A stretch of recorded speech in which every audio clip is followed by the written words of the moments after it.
গল্প প্রেমের গুঞ্জন পর্ব ২১। লেখিকা জান্নাত। প্রেমের প্রতিটি কথাই যেন মেঘার কলিজায় এসে তীক্ষ্ণ শেলের মতো বিচ্ছিল।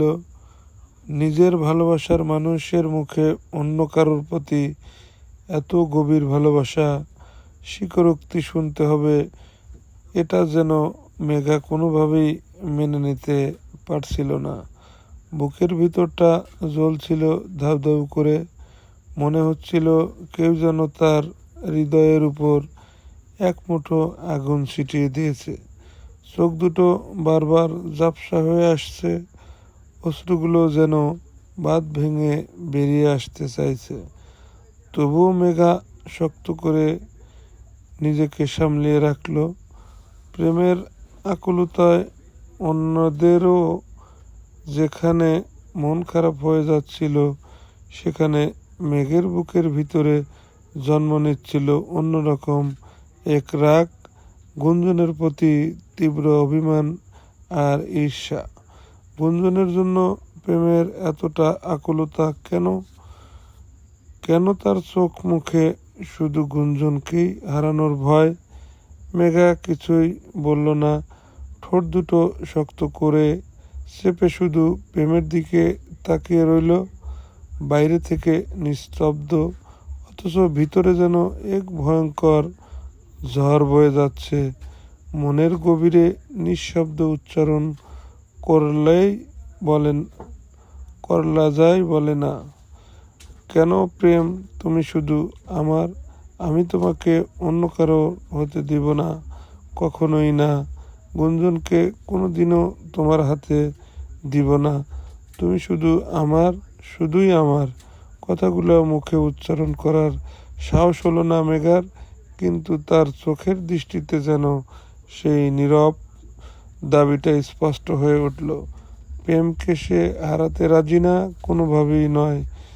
ইরানকে পড়াতে যায়নি গুঞ্জন, কাছের বাসায় টিউশনিটা পড়িয়েই হোস্টেলের উদ্দেশ্যে হাঁটা ধরছিল। সন্ধ্যার আলো তখন ধীরে ধীরে ফিকে হয়ে আসছে। রাস্তার দুপাশের দোকানগুলোতে একে একে বাতি জ্বলতে শুরু করেছে। গুঞ্জনের অপমান হাঁটছিল, হঠাৎ কয়েকজন ছেলে এসে তার সামনে দাঁড়িয়ে পথ আটকে দিল। গুঞ্জনের পা থেমে গেল। চোখ তুলে তাকাতেই বুকের ভিতরে বিরক্তর আর এক রাগ একসঙ্গে জেগে উঠল। এই মুখগুলো তার খুব পরিচিতি। এর আগেও এই ছেলেগুলোই একে বাজে কথা বলেছিল। সেদিন গুঞ্জন তাদের বেশ কিছু কথা শুনিয়েছিল। গুঞ্জন ভুরু কুঁচকে বলল, তোমরা আবার? ছেলেগুলা কেউ মুখ তুলল না, সবাই কেমন যেন মাথা নিচু করে দাঁড়িয়ে রইল। গুঞ্জনের বিরক্তি আরও বাড়ল। কি ব্যাপার, আজ আবার পথ আটকে দাঁড়িয়েছ কেন? হঠাৎ সামনের ছেলেটা একটু ইতস্ত করে মৃদু সুরে বলল, আসসালামু আলাইকুম আপু। গুঞ্জন কিছুটা অবাক হলো, তারপরও স্বাভাবিকভাবে সালামের জবাব দিল, ওয়ালাইকুম সালাম। এবার বলো কি হয়েছে? ছেলেটা একবার পাশে থাকা বন্ধুদের দিকে তাকালো, ওরাও চোখ নামিয়ে দাঁড়িয়ে আছে। আসলে আপু, ওই দিনের জন্য আমরা দুঃখিত। গুঞ্জনের মুখের কঠোরতা কিছুটা নরম হলো, তবে সে চুপ করে রইল। ছেলেটা এবার ধীরে ধীরে বলতে শুরু করলো, ওই দিন আপনি আমাদের যা বলেছিলেন, প্রথমে সত্যি বলতে আমাদের একটু রাগ লেগেছিল। মনে হয়েছিল আপনি বেশি বেশি বলছেন, কিন্তু পরে বাসায় গিয়ে আপনার কথাগুলো বারবার মনে পড়ছিল। পাশ থেকে আরেকজন নিচু গলায় বলে উঠল, আমার মাও একই কথা বলতো আপু, আমি এতদিন তার কথাগুলোও পাত্তা দেইনি, কিন্তু সেই দিন আপনার কথার পর হঠাৎ মনে হলো আমার আসলে কি করছি। প্রথমে ছেলেটা মাথা নিচু করেই বলল, আমরা ভাবতাম সারাদিন আড্ডা দেয়া, মানুষের সঙ্গে ঝামেলা করা, রাস্তায় দাঁড়িয়ে সময় নষ্ট করা, এইসবই বুঝি জীবন। পড়াশোনা ভালো লাগতো না, কাজ করতেও লজ্জা লাগতো। মনে হতো এখন একটু মজা করি, পরে সব ঠিক হয়ে যাবে। সে একটা দীর্ঘশ্বাস ফেলল, কিন্তু পরে তো নিজে থেকেই কিছু ঠিক হয় না, তাই না আপু? গুঞ্জন এবার ছেলেটার দিকে তাকালো। ছেলেটা বলল, ওই দিন আপনি একটা কথা বলেছিলেন, তোমাদের জন্য তোমাদের পরিবারের সারাদিন কষ্ট করে, অথচ তোমরা নিজেদের জীবনটাই নষ্ট করে দিচ্ছ। কথাটা সেদিন খুব একটা ভালো লাগেনি, কিন্তু রাতে আম্মুকে দেখলাম আমার জন্য খাবার রেখে ওর পাশে ঘুমিয়ে পড়েছে। আমার জন্য অপেক্ষা করতে করতে তখন আপনার কথাটা মাথায় ঘুরছিল। তার কণ্ঠটা একটু ভারী হয়ে এলো। বুঝলাম আমি বাইরে বন্ধুদের সঙ্গে বসে টাকা উড়াচ্ছি, আর আমার মা আমার জন্য চিন্তা করে রাত জাগছে।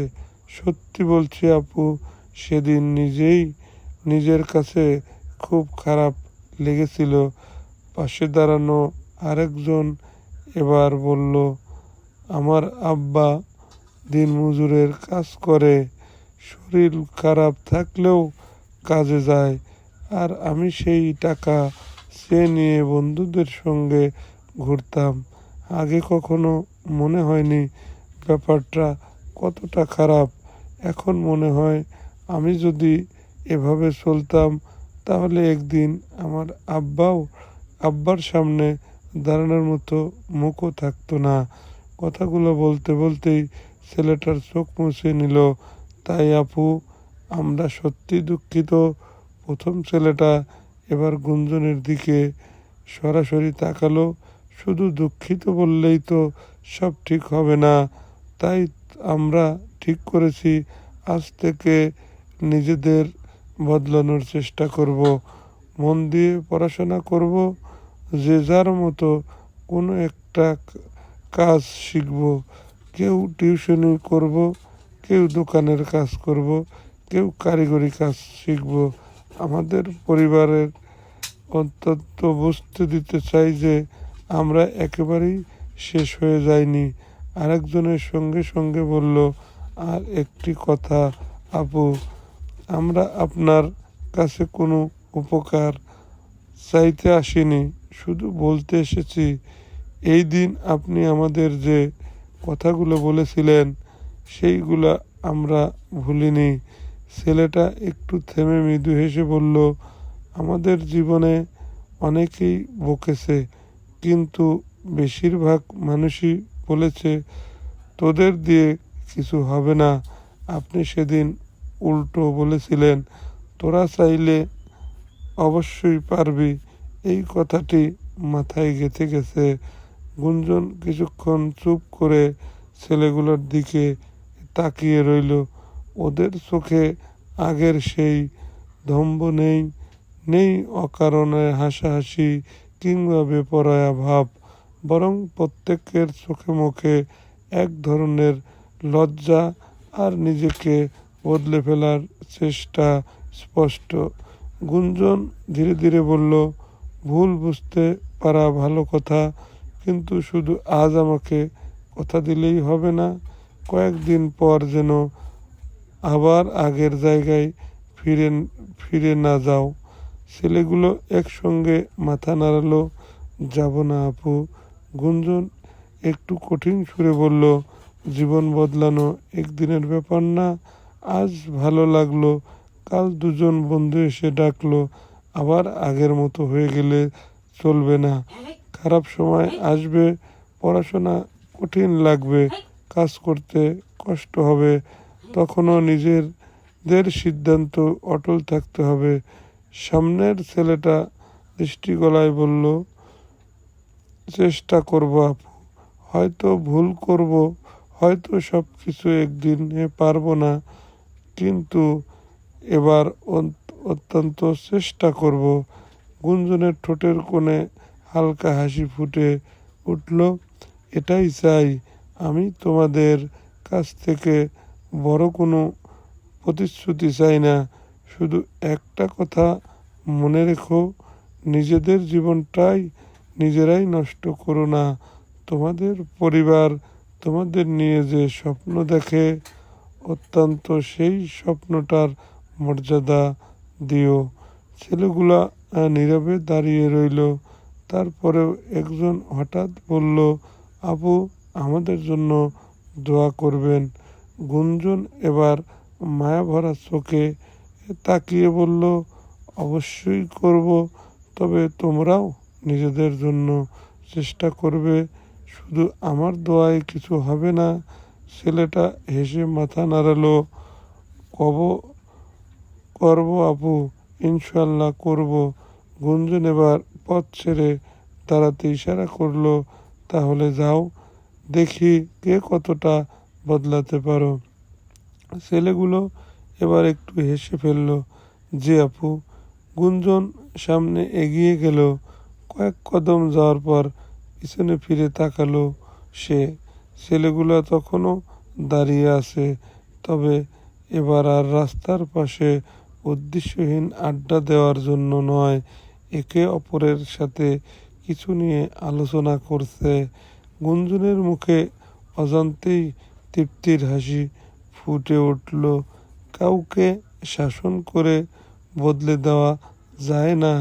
কখনো কখনো শুধু তার ভিতরের একটা প্রশ্ন জাগিয়ে দিতে হয়, আমি আসলে আমার জীবন নিয়ে কি করছি। সেই প্রশ্নের উত্তর খুঁজতে শুরু করলেই হয়তো পরিবর্তনের প্রথম দরজাটা খুলে যায়। রাতের নীরবতা ধীরে ধীরে চারপাশটা গ্রাস করে নিচ্ছিল। এশার নামাজ আদায় করে কোরআন তেলাওয়াতে শেষ করেছে গুঞ্জন। বুকের ভিতরটা কেমন যেন শান্ত লাগছিল। তেলাওয়াতের প্রশান্তি নিয়ে সে এসে বিছানার এক পাশে বসতেই সাজিয়া নিঃশব্দে এসে তার পাশে বসল। গুঞ্জন একবার সাজিয়ার মুখের দিকে তাকিয়ে বলল, কিছু বলবি? সাজিয়া কিছুক্ষণ চুপ করে রইল। তারপর ধীরে ধীরে, আজ ভার্সিটিতে যা ঘটেছে, প্রেম মেঘার সামনে তাকে নিয়ে যে কথাগুলো বলেছিল, সব কিছু খুলে বলল। একটা কথাও বাদ দিল না সে। সব শুনে গুঞ্জন স্তব্ধ হয়ে বসে রইল। প্রেম তাকে এতটা ভালোবাসে, তাকে পাওয়ার জন্য এতটা আকুল হয়, তার জন্য বুকের ভিতর এতটা কষ্ট জমিয়ে রেখেছে ছেলেটা। গুঞ্জন যেন কিছুতেই বিশ্বাস করতে পারছিল না। এতদিন প্রেমের ভালোবাসাকে সে হয়তো জেদ, অধিকারবোধ কিংবা আবেগ বলে এড়িয়ে গেছে, কিন্তু আজ সাজিয়ার মুখে সবটা শুনে সে ধারণাগুলো কেমন যেন একে একে ভেঙে পড়ছিল। গুঞ্জনকে নিশ্চুপ দেখে সাজিয়া তার হাতটা আলতো করে চেপে ধরল। প্রেম ভাইয়া, তোকে সত্যি খুব ভালোবাসি রে। আজ আমি প্রেম ভাইয়ার একদম অন্য একটা রূপ দেখেছি। তুই তো চলে এলি, ছেলেটা তোকে হারানোর ভয় কিভাবে ভেঙে পড়েছিল জানিস? তুই এমন করিস না গুঞ্জন, দেখিস প্রেম ভাইয়া তোকে সব সময় আগলে রাখবে। গুঞ্জনের বুকের ভিতরটা কেঁপে উঠল, কিন্তু মুখে সে কিছুই প্রকাশ করল না, বরং কঠিন সুরে বলে উঠল, এসব কথা বাদ দে তো সাজিয়া, যা পড়তে বস গিয়ে। সাজিয়া মুখে গুমরা করে উঠে দাঁড়ালো। অভিমানী পায়ে নিজের পড়ার জায়গায় চলে গেল সে। গুঞ্জনও বই খুলে পড়তে বসে গেল, কিন্তু বইয়ের পাতায় চোখ থাকলো না, মনটা যেন সেখানেই ছিল না। বারবার সাজিয়ার কথাগুলো কানে বাজতে লাগলো। প্রেম ভাইয়া তোকে সত্যি খুব ভালোবাসে, তোকে হারানোর ভয়ে কিভাবে ভেঙে পড়েছিল। গুঞ্জন বইয়ের উপর থেকে চোখ তুলে শূন্য দৃষ্টিতে তাকিয়ে রইল। কি করবে সে? প্রেমকে কি সত্যি এতটা কষ্ট দিচ্ছে সে? কিন্তু ভালোবাসা মানেই কি সব কিছু মেনে নেয়া? তার নিজের ভয়, দ্বিধা, অভিমান এসবের কি হবে? প্রশ্নগুলো একের পর এক মাথায় ঘুরপাক খেতে লাগলো। শেষ পর্যন্ত গুঞ্জন ধীরে ধীরে চোখ বন্ধ করলো। তারপর বুকের উপর হাত রেখে নিঃশব্দে বলল, ইয়া আল্লাহ, আমার পথ দেখাও। কোনটা আমার জন্য ভালো সেটা বুঝিয়ে দাও। অন্যদিকে প্রেম সেই যে নিজের ঘরে ঢুকে দরজা বন্ধ করেছে। রাত গড়িয়ে প্রায় 9টা বেজে গেছে, অথচ ঘরের দরজা এখনো খোলেনি। প্রেমের মা বারবার ছেলের ঘরের দিকে তাকাচ্ছিলেন। মায়ের মন তো আর সন্তানের ব্যাপারে নিশ্চিত থাকতে পারে না। শেষ পর্যন্ত আর বসে থাকতে না পেরে তিনি উঠে ছেলের দরজার সামনে গিয়ে দাঁড়ালেন। দরজার কয়েকবার ধাক্কা দিয়ে ডাকলেন, প্রেম বাবা, দরজা খোল। ভিতর থেকে কোনো সাড়া এলো না। মায়ের কণ্ঠে এবার উৎকণ্ঠ আরো স্পষ্ট হয়ে উঠল, প্রেম, কি হয়েছে তোর? দরজা খোল বাবা। কয়েক মুহূর্ত নীরবতার পর অবশেষে ভিতর থেকে দরজা খোলার শব্দ হলো। ধীরে ধীরে দরজাটা খুলে গেল, আর ছেলেকে দেখেই প্রেমের মা যেন মুহূর্তের জন্য পাথর হয়ে গেল। এ কি তোর? সেই ছেলে। প্রেমের চুলগুলো এলোমেলো হয়ে আছে, চোখ দুটো লাল, যেন দীর্ঘ সময় ধরে কান্না চেপে রাখার চেষ্টা করেছে। মুখের স্বাভাবিক দৃষ্টতা কোথাও নেই।